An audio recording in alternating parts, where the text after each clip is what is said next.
hope for the future in Christ Jesus. And kapag pinag-uusapan mo yung mga kaganapan ngayon sa mundo natin, sa panahon natin ngayon, it's more of kawalan ng pag-asa. In the atmosphere, you will understand na mayroong kawalan ng lakas ng loob, yung takot mas nananaig. Even kahit sa mga merkado, you see yung pagtaas ng mga presyo, ng mga bilihin, yung kawalan ng kakayanan ng tao na bumili ng kanilang mga pangangailangan dahil sa iba't ibang problema na meron sa ating society ngayon.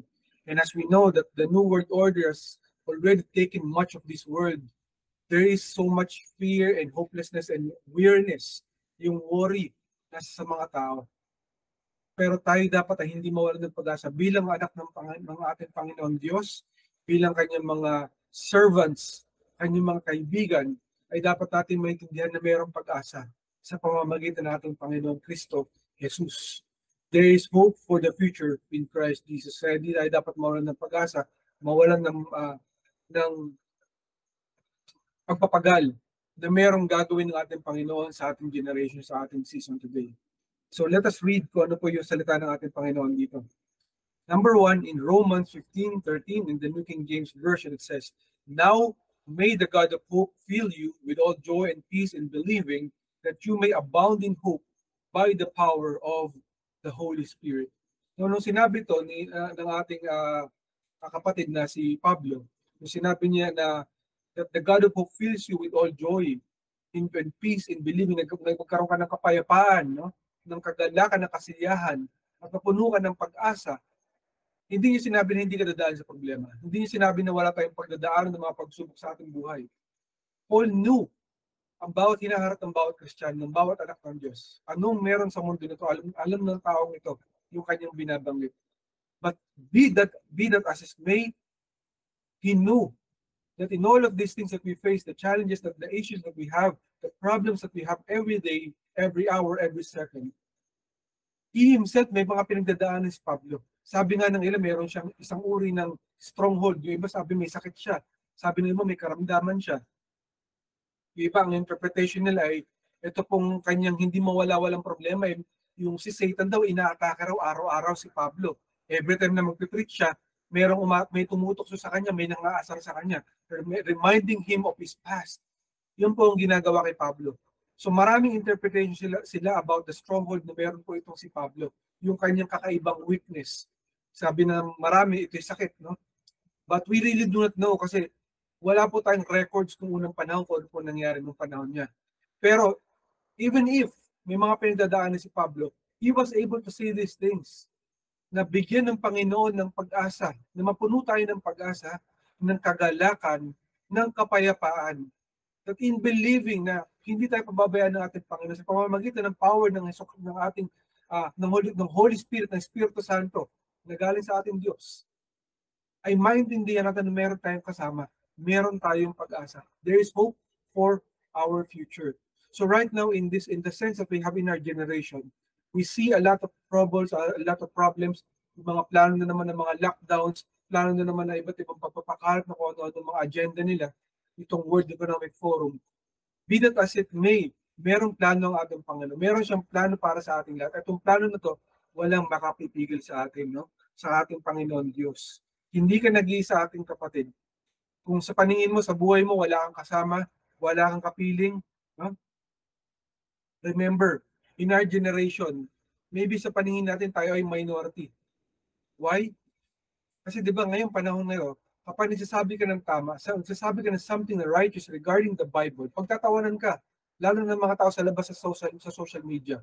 They would think of banal, sobrang banal to, sobrang out of place itong tao na to.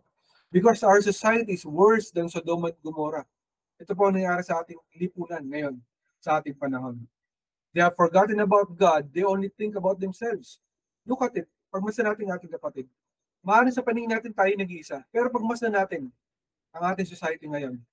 Sabi ng Panginoon, in the last days, men will be lovers of themselves. Boastful, prideful, selfish, self-centered. Hindi ba doon na napapansin natin sa social media? People only want the likes, the shares, the subscription, na mag-subscribe ka sa kanya. And they're trying to influence your thoughts with their own ideas. Notwithstanding, ito ba'y tama or mali yung sinasabi ng tao na to sa social media. But this is what's happening right now in our society. And a clear indicator that this is one of the last generations na meron tayo sa mundo na to. Because man have become so selfish, so self-centered, so self-reliant na hindi nila kailangan nating Diyos. Ito po nangyari sa ating mundo ngayon.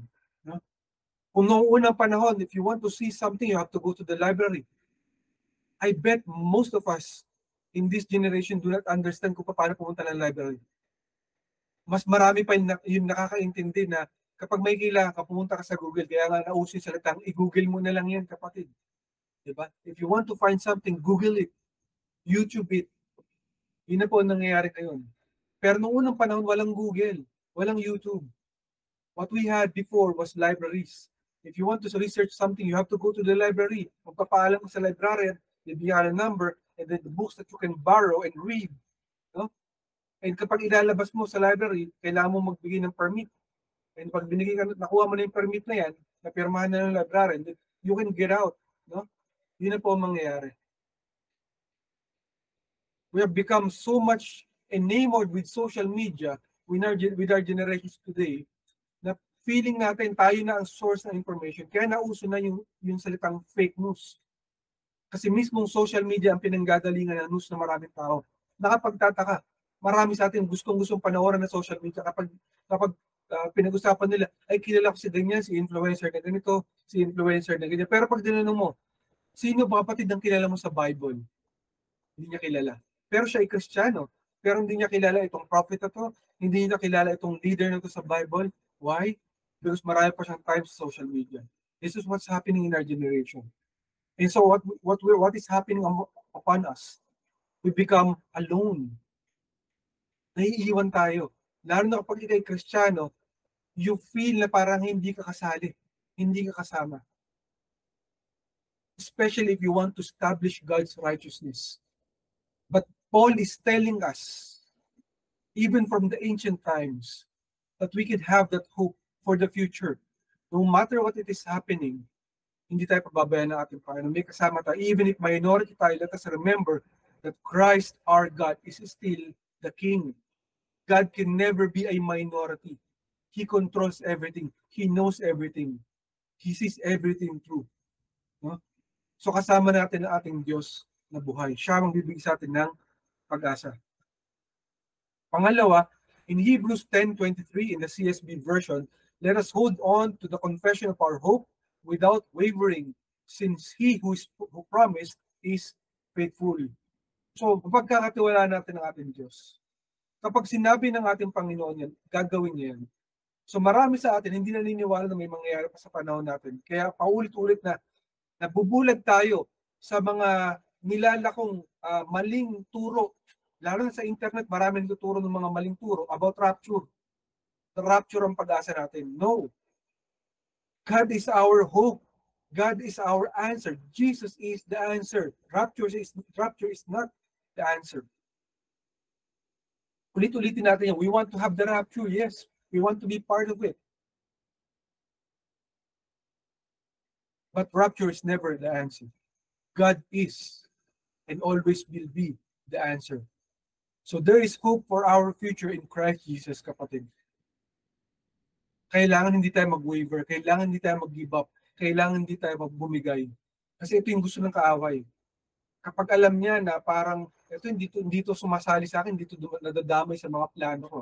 Guguluhin ko nga buhay nito. Bibigyan ko ito ng mga troubles, sa mga problema. Guguluhin ko pamilya nito. Guguluhin ko trabaho nito. Guguluhin ko business nito. Para mapilitan siyang lumayo sa Diyos. At sa akin siya mapunta. Ganyan lagi ang plano ng kaaway. Kaya sinasabi ng Panginoon dito, hold on. Kapit lang, kapatid. Huwag kang mag-waver, huwag kang bumigay. Because kung tayo ay faithful, all the more God is faithful.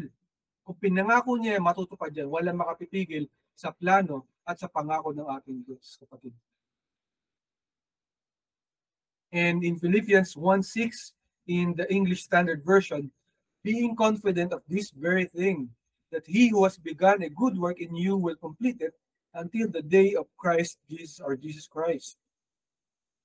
So maging confident tayo. Magkaroon tayo ng lakas ng loob, ng tiwala, na mismo siya nang nangako sa atin, na nagsimulan na magandang plano sa ating buhay, ay kukumpletuhin niya yan until the day of Christ Jesus. Ibig sabihin, in the process, until dumating ang ating Panginoong Jesucristo, itutuparin niya yun. Hindi sinabing pagdating ng ating Panginoong Jesucristo.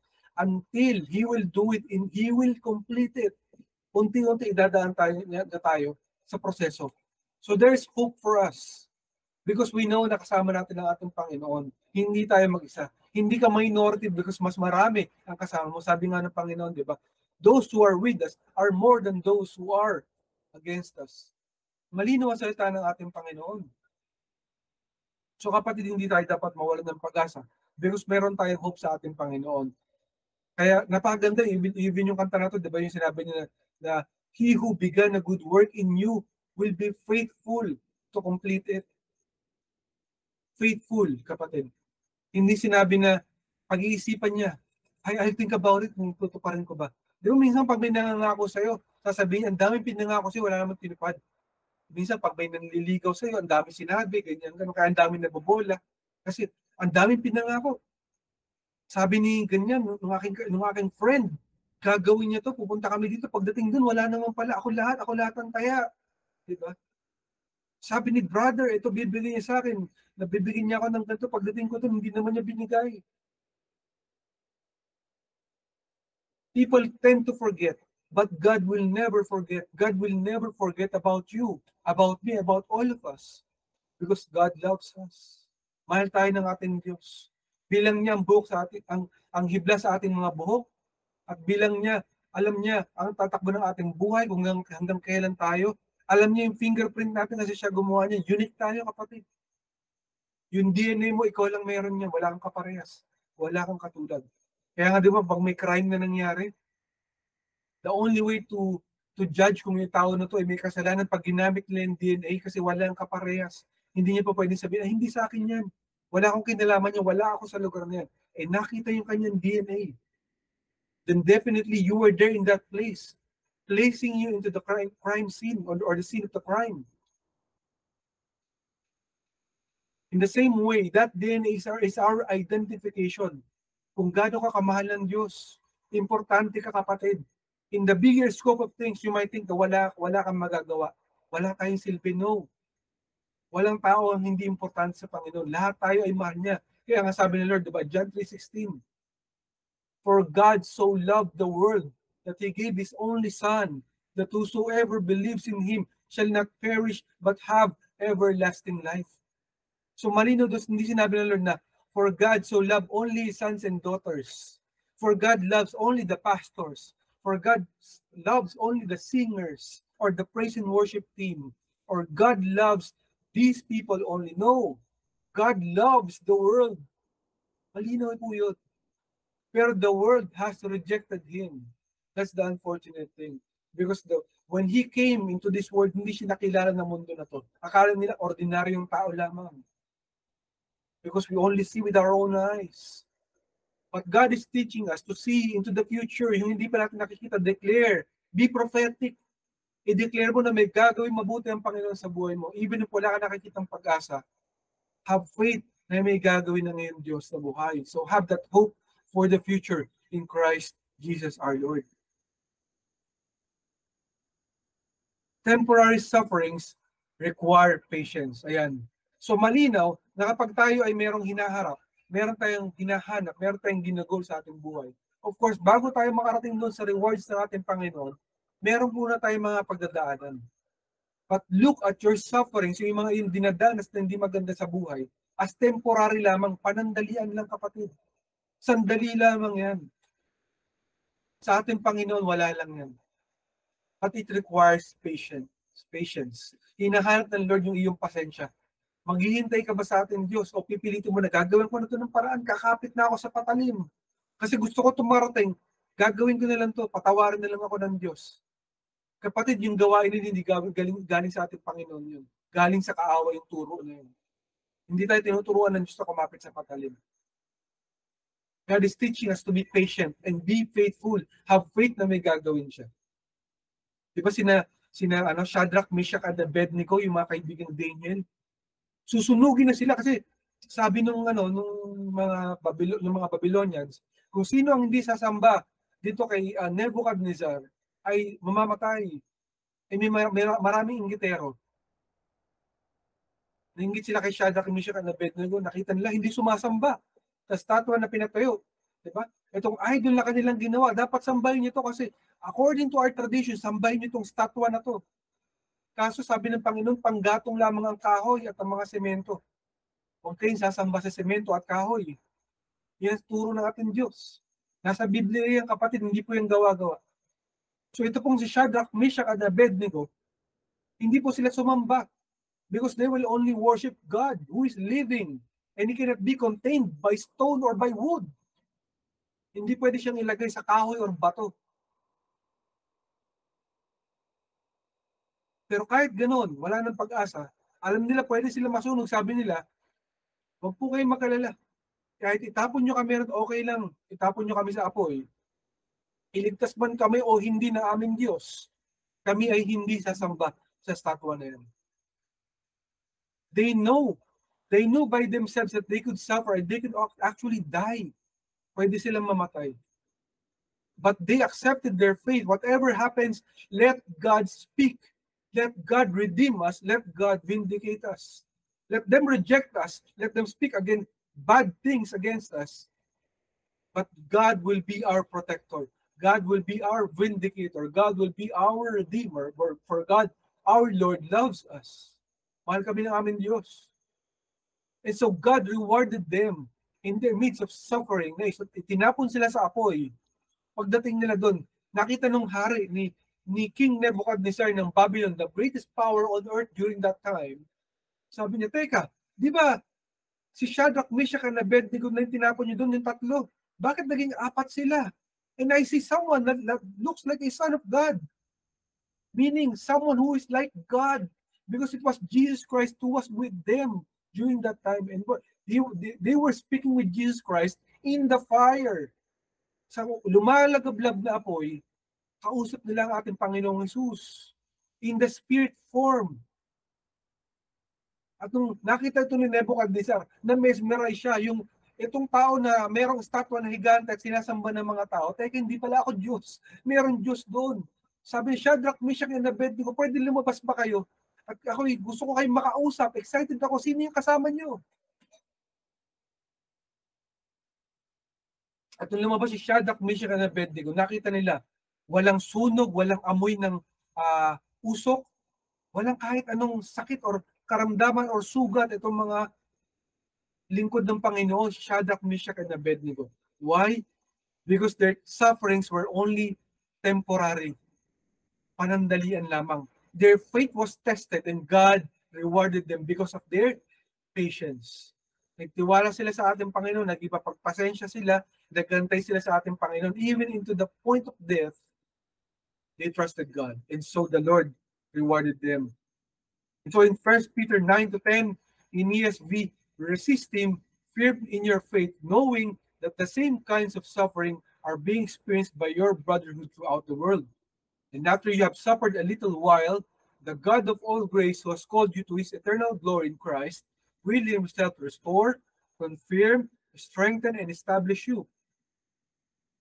So even if alam ng Panginoon na may pinagdadaanan tayo ngayon in the New World Order time, sa panahon natin ngayon kung saan sinakop ng New World Order ang buong mundo, alam ng Panginoon yan. But only a little while that suffering will come upon us. For God Himself, Jesus Christ, will restore us. Ibabalik niya tayo sa tamang daan.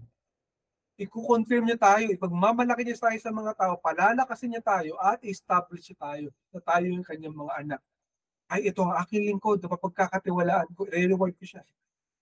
Sapagkat nagtiwala siya sa akin, even if ang dami niya pinagdaanan sa buhay, nanampalataya siya sa akin, di niya ako iniwan.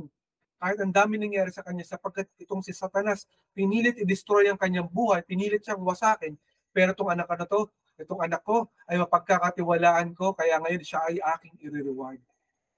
Ganyan tayo dapat tumingin sa ating Panginoon, kapatid. And remember, wala pong kapares ang ating mismong Panginoon.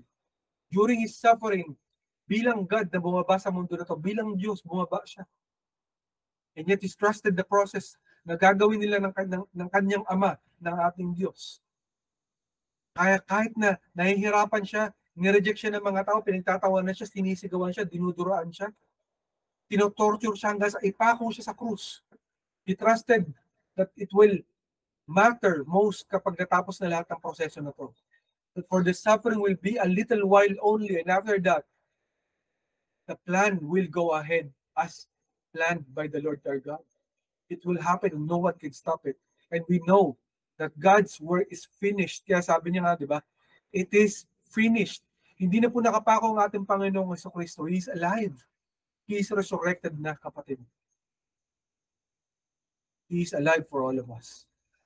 Sapagkat tinalo niya ang kaaway, tinalo niya si Satan sa mundo na to. Our focus points for today, number 1, know your identity, your origin, and your destiny. Dapat kilala mo ang iyong sarili, kapatid. Kasi sometimes, it is hard for us to identify even ourselves. Minsan, hindi mo alam kung anong gusto mo. Di ba? Ito ang pinaka-problema ng generation na to eh. Identity. Hindi mo alam kung ikaw ay lalaki or babae. Hindi mo alam kung saan ka sasama. Dito ka ba sa mga grupo na to or sa grupo na to. Kasi ito, mas maganda influencers ito. Mas magaling ito. Dito ako lalapit, dito ako sasama. Ay, mas gusto ko sa church na to kasi ganito. Mas gusto ko rito sa grupo na to kasi ganito. We have a problem with identity, an identity crisis within our generation, within our society. This is the problem of this season. And that all the more we have to understand that for us to understand that meron tayong future, kailangan kilala mo ang iyong sarili. You have to know your identity.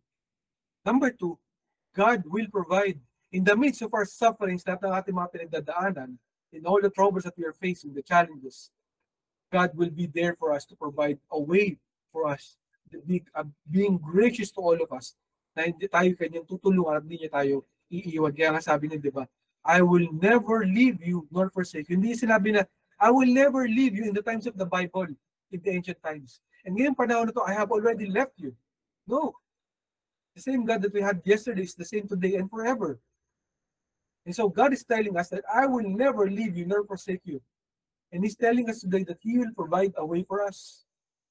He will provide us an answer. He will give us an answer in all the troubles that we are facing in our generation today. The first focus point natin, I know your identity, your origin, and your destiny. Ayan.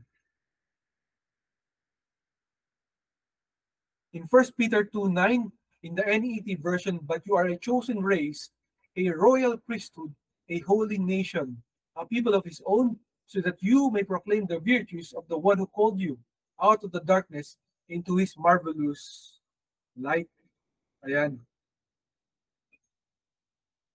Marami sa atin hindi natin naiisip na tayo ay royal blood. Tayo ay importante sa ating Panginoon Diyos. Because we are a chosen race. Priesthood tayo ng ating Panginoon. A holy nation, banal na bansa. Ang kanyang church ay banal niyang bansa, kapatid. So ikaw ay part ng church, ikaw ang church. Tayo ang church. Hindi po church yung isang kwadrado na building or bahay. No. The church is us. People of the Lord. We are the temple of the living God. Kaya nga, di ba sabi niya, nakita niya may mga nagbebenta ng marami sa may labas ng templo nung panahon niya. Nagalit si Jesus Christ. Di ba? Nagalit siya. Bakit ito ginagawa sa bahay ng aking ama? Tapos marami nagtatanong, bakit mo nasabing bahay ito ng iyong ama? Kasi they do not believe that He is the Son of God or He is God Himself. Pero sabi niya, destroy this temple and I will resurrect it in 3 days. I will build it up in 3 days. Hindi nila naintindihan. Because sinasabi niya na templo ay siya mismo. Yung kanyang katawan. And I will build it up in 3 days. Babalik ako after ng 3 araw. Akala nila yung templo wawasakin ng Diyos. Kaya dami nagalit sa kanya. Teka, bakit wawasakin yung templo ng aming Diyos? Hindi nila naiintindihan. Kausap nila ang Diyos. Diba? Most of us do not recognize this, kapatid. Kaya tandaan na ang dapat natin tandaan, importante na mabuhay tayo para sa ating Panginoon. Sapagkat ikaw, kapatid, ay separated. You are unique. Bilang anak ng Diyos, son and daughter of God, You should know your role. You should know your identity. Kilala mo dapat ang iyong sarili. Kaya bago ka mawalan ng pag-asa na walang gagawin ng iyong Diyos na buhay, dapat kilala mo muna ang iyong sarili. Sino ka ba sa mata ng ating Diyos? Malinaw dito in 1 Peter 2:9. You are chosen. Chosen, kapatid. You and I are all chosen by the Lord. Pinili ka ng ating Diyos. You are an elect, a saint. Hindi po saint yung mga nilalatag sa mga kwarto at sinasamba ng mga tao. Hindi po yan ang santo. You and I are the saints of the living God. Malinaw yun sa salita ng ating Panginoon. Dapat alam mo yan, kapatid. In Ephesians 2:10, in the web version, for we are His workmanship, created in Christ Jesus for good works, which God prepared before that we would walk in them. Malinaw po na sinasabi ng ating Panginoon na tayo ay kanyang workmanship. Pinaghirapan tayo ng ating Diyos. Pinagpawisan, pinaghirapan, pinag-isipan, mabuti. Diba? You are fearfully and wonderfully made by the hands of the Lord. Hindi ka ginawa lang, inisnap lang ng Diyos na gano'n. No. Pinag-isipan ka niya. Nung kanyang nilililok ang iyong katawan sa sinapunan ng iyong mga ng iyong nanay, ay kilala ka niya. Pinag-isipan niya kung anong mangyayari sa buhay mo. Itong plano ko sa kanya. Itong gagawin ko sa buhay niya. If only this, my son, my daughter will believe in me, will follow me, itong mangyayari sa buhay niya. You are a masterpiece ng ating Panginoon. So dapat kilala mo ngayong sarili. Bago mo sabihin na wala kang silbi, walang mangyayari sa buhay mo, walang plano ng Panginoon sa buhay mo at hindi yan totoo, dapat kilala mo kung sino ka sa harapan ng ating Diyos. Ganyan dapat ang pagkakilala mo sa iyong sarili. And so you will understand that you have a future, a hope for the future in Christ Jesus our Lord. At pinakamaganda po ito nagsabi, nagbanggit, ay si Micah nung panahon niya. Kasi nung panahon niya, ay grabe po injustice. Kahit sa panahon ngayon, biro niyo, ang daming namatay na tao, wala silang kalam-alam na pinagpapatay sila nitong World Economic Forum, nitong New World Order na to. Wala po silang ka-idea. Injustice everywhere that we go. Ito po yung nirereklamo ni Micah. Actually, iniyak din to ni Habakkuk. Sabi nga ni Habakkuk, di ba? How long, Lord? How long ito magtutuloy na ganito na walang justice sa mundo na to? Ganun din si Micah, si Prophet Micah, or Propeta Micah, sabi niya, how long, Lord? Hanggang kailan na mangyayari ito na may mga ganito? Nagtatanong siya sa Panginoon. Kaya ang kanyang turo ay about doom, yung mga parusa ng ating Panginoon, pero meron din siyang turo ng hope, ng pag-asa na galing sa ating Panginoon, sapagkat ang ating Panginoon ay nakatingin din sa kanyang mga anak na mapagkakatiwalaan niya. Kapatid, ikaw ba'y mapagkakatiwalaan ng Diyos? Have you searched your own identity? Kilala mo ba ang iyong sarili? And do you believe in your heart that God can still trust you? Are you part of God's ministry? Are you part of God's agenda in this world? Are you part of God's plan? Then definitely, if you believe that, you should know that God loves you. God will protect you and God will redeem you. God has a future for you. You have a hope for the future of God sa buhay mo. Do not ever think na wala siyang kayang gawin sa iyong buhay, kapatid. Kasi marami sa atin hindi naniniwala na may kayang gawin ang ating Panginoon sa ating buhay. Kaya malinaw dito, God prepared us beforehand. Pinirepare niya tayo, hinanda niya tayo sa kanyang mga plano at sa kanyang mga gagawin. Alam niyo ba na si Micah na to, yung Prophet Micah, nung siya ay nagpo-prophesy, walang kapag-asa ng panahon niya kasi grabe injustice. Even ng panahon ni Isaiah, di ba? Wala, puro injustice sa kanilang time at tinatry silang sakupin ng iba't ibang bansa. Ng Assyria, ng Babylon, ng mga panahon nila. So si Micah, siya yung first time na nagbanggit. Out of you, Bethlehem, will come the Messiah. Someone will come out of you, Bethlehem. So thousands of years before nangyari, yung prophecy about Jesus Christ sa Bethlehem na ipapanganak ang ating Panginoong Jesus sa Bethlehem. Sumagot ang ating Panginoon Diyos kay Micah na sinabi niya na meron siyang gagawin. Hindi niya sinabi na ako bahala sa Israel, yung mga injustice din, wala na yan, wala na ano dyan, wala ka nang iisipin yan. Hindi yun. Ang sinabi niya, I have a plan and you will see it because in Bethlehem will come out of Bethlehem the Messiah. Ganyan po sabagot ang ating Panginoon madalas. Sometimes we do not understand Him because His thoughts are higher than our thoughts. Ang kanyang kaisipan ay mas mataas sa ating kaisipan. Ganyan po ang ating Panginoon. And so, during that time na walang kapag-apag-asa, nagbigay ng Panginoon ng pahiwatig, ng paalala, na meron akong gagawin, pero itong gagawin ko, hindi niyo pa ito nakita, hindi niyo pa ito naisip. Because out of the most unlikely place, yung pinaka hindi kilalang lugar, ay gagamitin ko ang lugar na ito para sa aking sariling purpose. Kaya kapatid, huwag ka mag-isip mo, walang pag-asa ang buhay mo. Isip mo na para ikaw pinakamaliit sa lahat ng taong nakilala mo. I mean, yung pinakamaliit na purpose, pinakamaliit na future, no? Na parang wala ng pag-asa, no? Because yung pinakawalang pag-asa na Bethlehem, ginamit ng ating Panginoon. Kapatid, sino ang hindi ngayon nakakakilala sa Bethlehem? I'm pretty sure that most of us, 90% of the people in the world knows about Bethlehem because of Jesus Christ. It is so popular, it's so famous because of what happened to Jesus Christ during His time. So dapat din tayo tumingin, kapatid.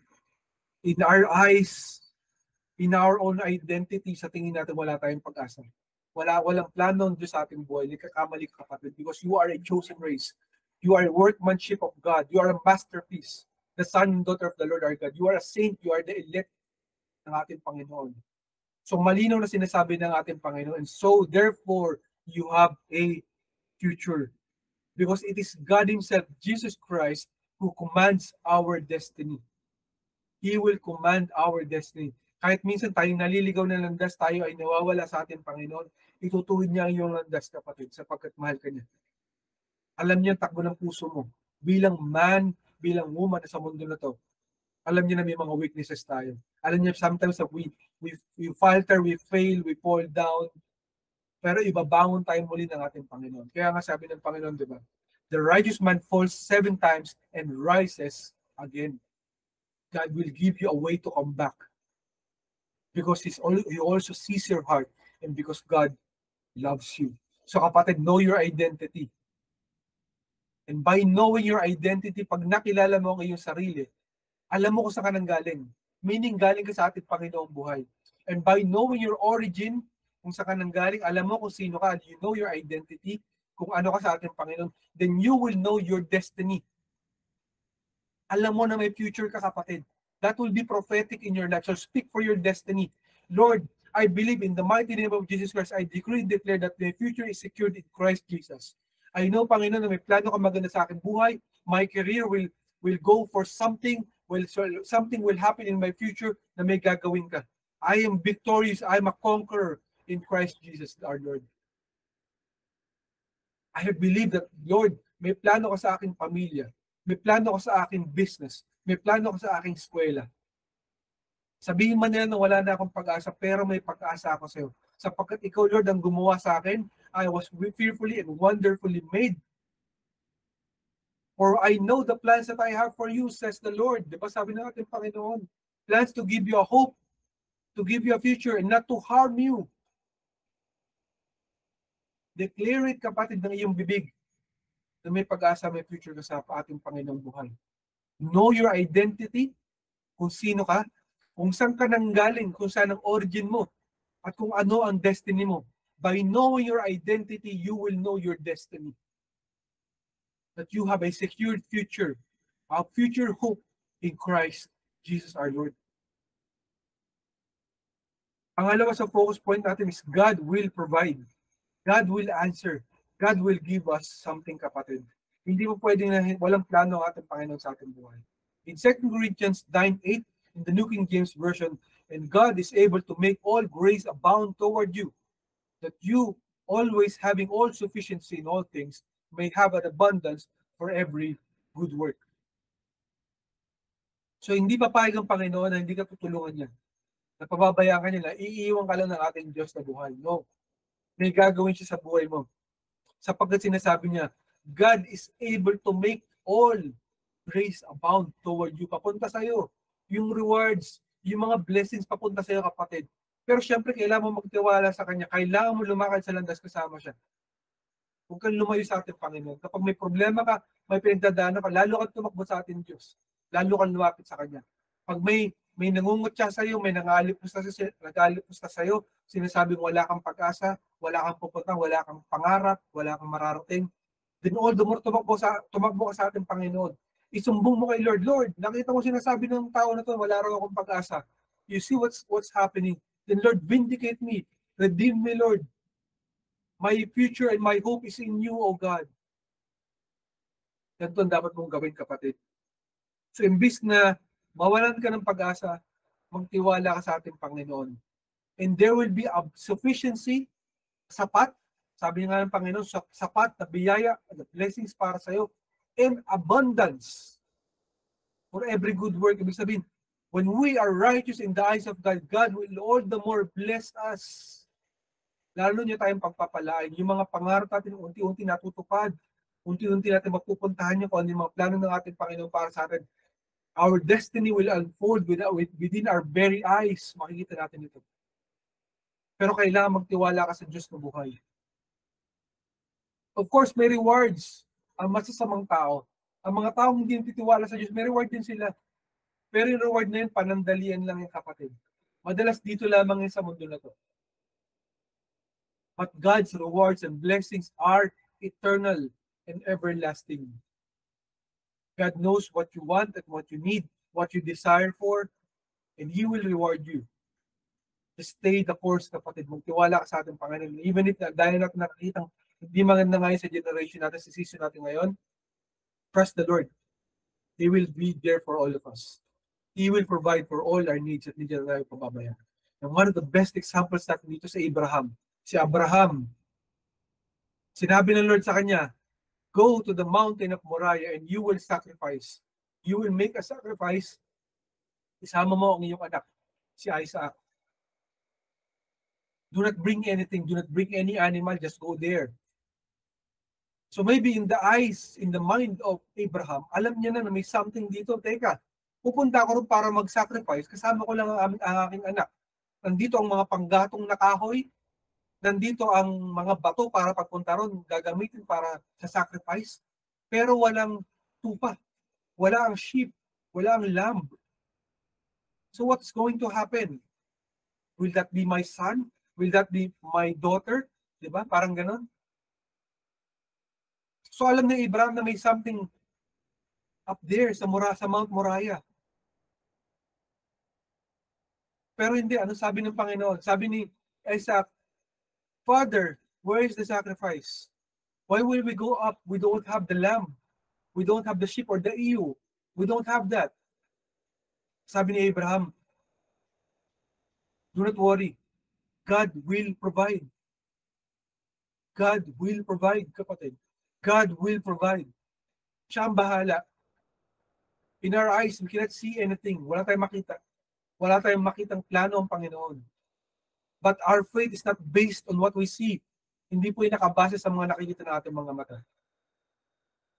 Ang pagsagot ng Panginoon sa ating padalangin ay hindi nakikita sa ating aksyon o sa galaw natin o sa nakikita sa ating mundo. But it is based on the promises of God. Because the promises of God are living and true. Kapag sinabi ng ating Panginoon yan, it will accomplish its purpose. It will happen. No one can stop it. And so Abraham, not knowing anything what will happen, came to Mount Moriah, umakit siya doon. Kasama niya lamang ang kanyang anak na si Isaac. And when he saw no lamb or anything, then he proceeded with the sacrifice. He placed his own son doon sa sacrificial altar, intending to kill or to sacrifice his own son. And God answered within a second nung mamamatay na si Isaac, Abraham, do not touch your son. Do not harm your son. And then biglang may umiyak po na isang tupa sa gilid. God provided a way for Abraham. Ano pinakikita sa atin ng Panginoon doon? Because Abraham trusted the Lord. Abraham trusted God. He had faith in God. No matter what the consequences, no matter what the circumstances, nagtiwala siya sa ating Diyos. Sabi ng iba, wala nang pag-asa. Maybe may nagsabi sila na wala nang mangyayari sa buhay mo. May nagsabi na walang kayang gawin ang Diyos sa sitwasyon mo. Impossible in the eyes of man. Sabi ng doktor, hindi na, imposible na yan.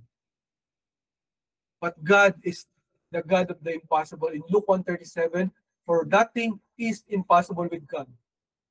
Kapag may nagsasabi sa atin na lalapit sa ating kapatiran, sabi sa amin ng doktor, sabi sa amin ng ganyan, sabi ni ganon, why are you trusting the doctor? Trust God. God can do miracle signs and wonders. He is your creator. What is too hard for the Lord? Kapatid, ang buhay mo man, maybe naghihingalo na yung buhay na parang nasa 50-50 na, wala nang pag-asa, di ba? But God can still resuscitate it using His own words, His own actions, His own answer. God will provide a way. So there is a hope for our future in Christ Jesus. Meron pong pag-asa, kapatid.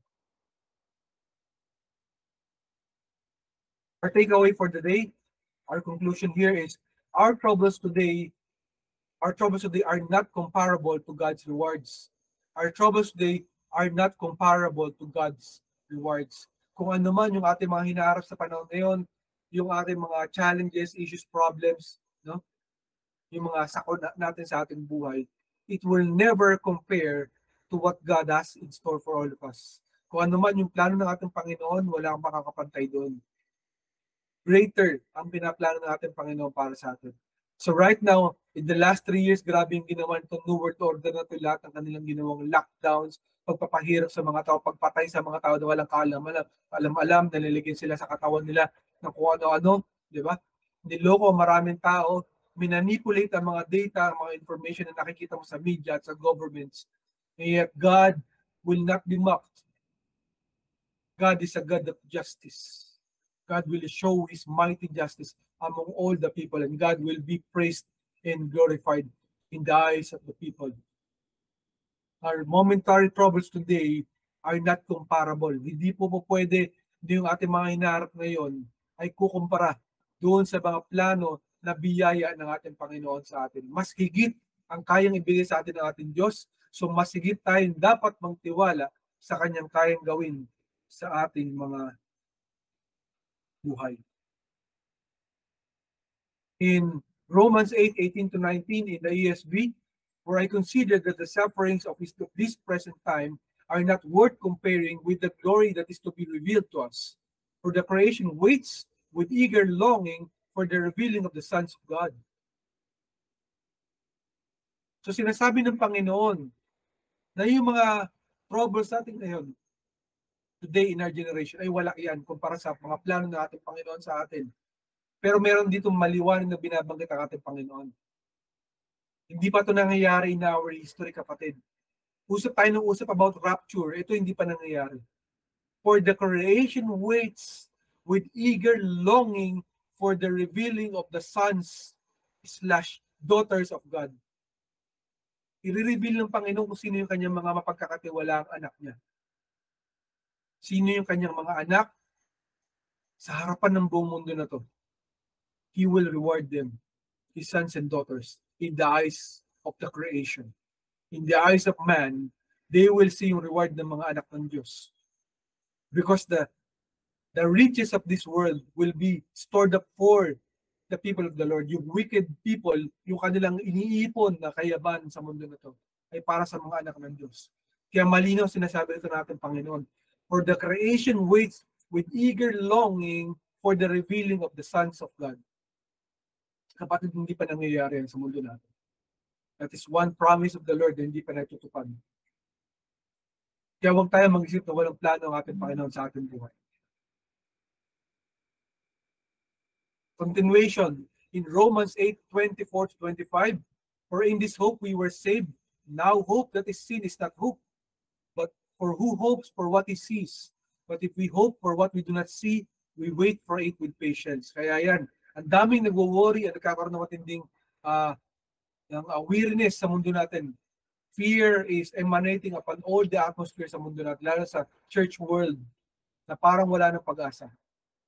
Pero sinasabi ng Panginoon dito, let us hope for what we do not see.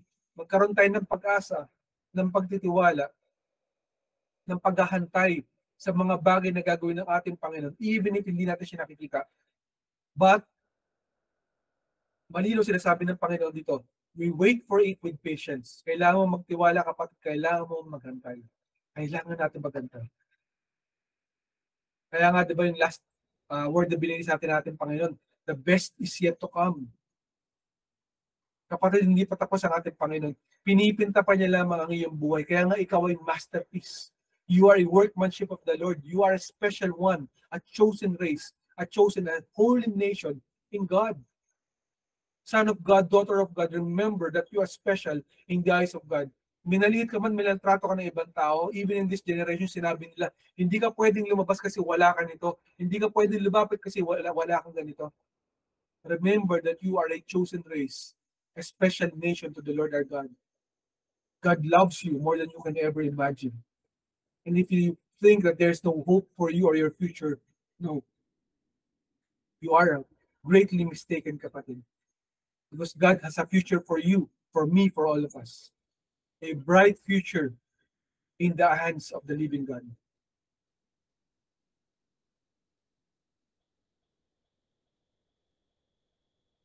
Before ko basahin itong last verse na binigay sa atin ng ating Panginoon, alam niyo po, katulad po ni Habakkuk at ni Micah, ni Prophet Micah, ganun din po nangyayari sa panahon ni Isaiah, ni Isaías sa Tagalog. It was so hopeless sa kanilang generation kasi grabe ang injustice. Grabe yung pagmamaltrato sa mga kawawa, sa mga walang pag-asa. Grabe yung mga mayaman, lalong yung mayaman. Banggit yung mga politiko ngayon about oligarchs.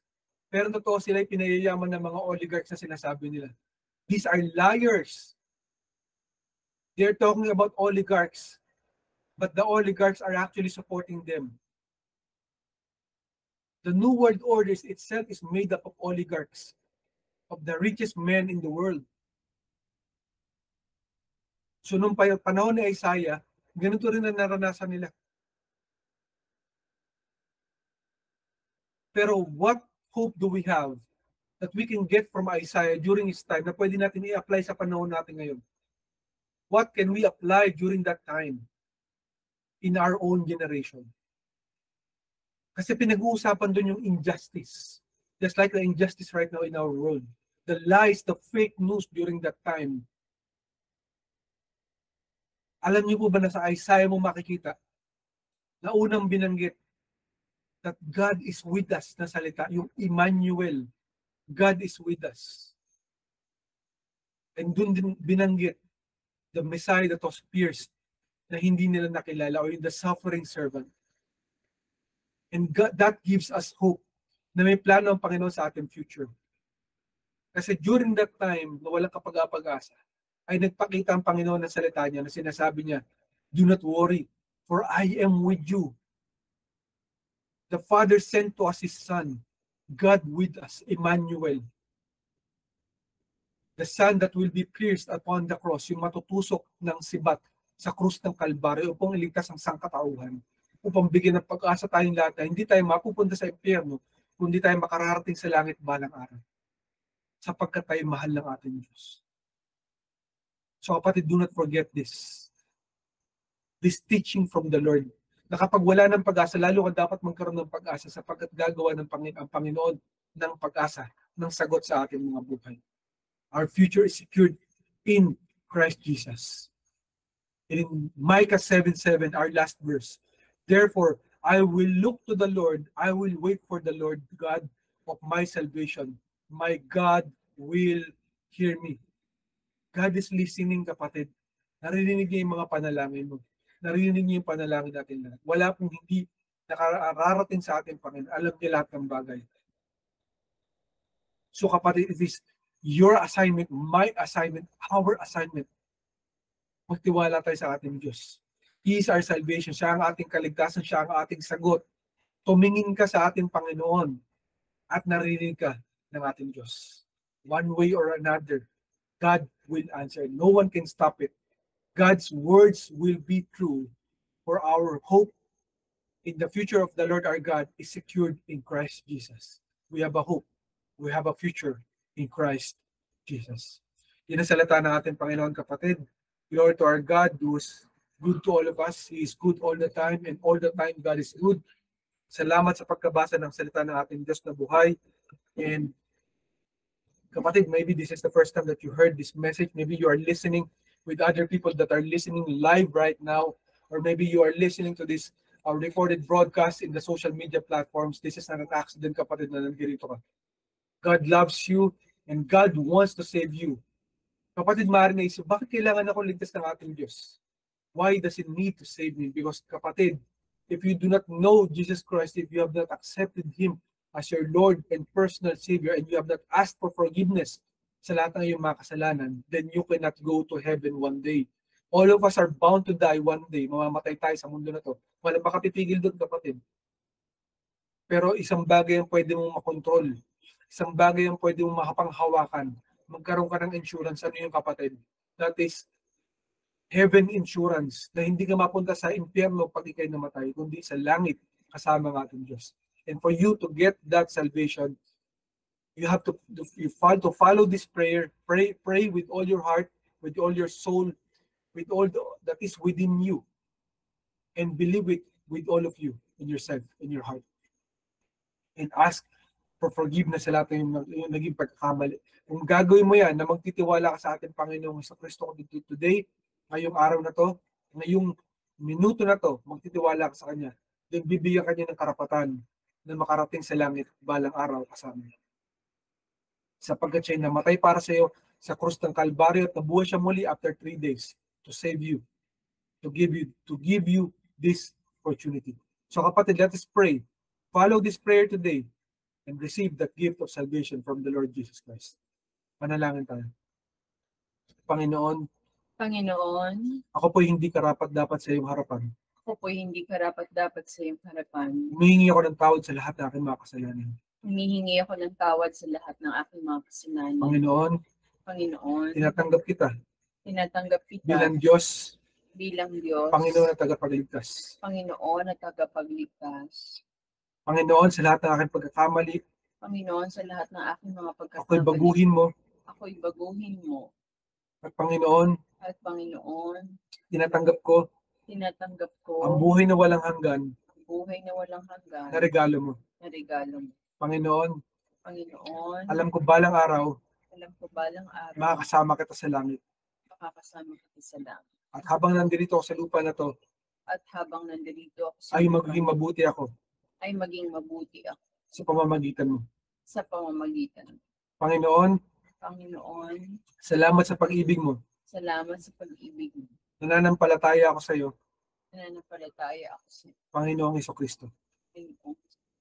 Ito ang aking panalangin sa pangalan ni Jesus. Amen, amen at amen. If you pray that prayer, kapatid, congratulations to you. You are now a new creation. The old is gone, the new has come. God loves you and wants to work on your life. Kapatid, continue living for Him. And if you need any resources, reach out to us via social media platforms in Ancient Doors Church. And we will be more than glad to help you. Congratulations sa iyo, kapatid.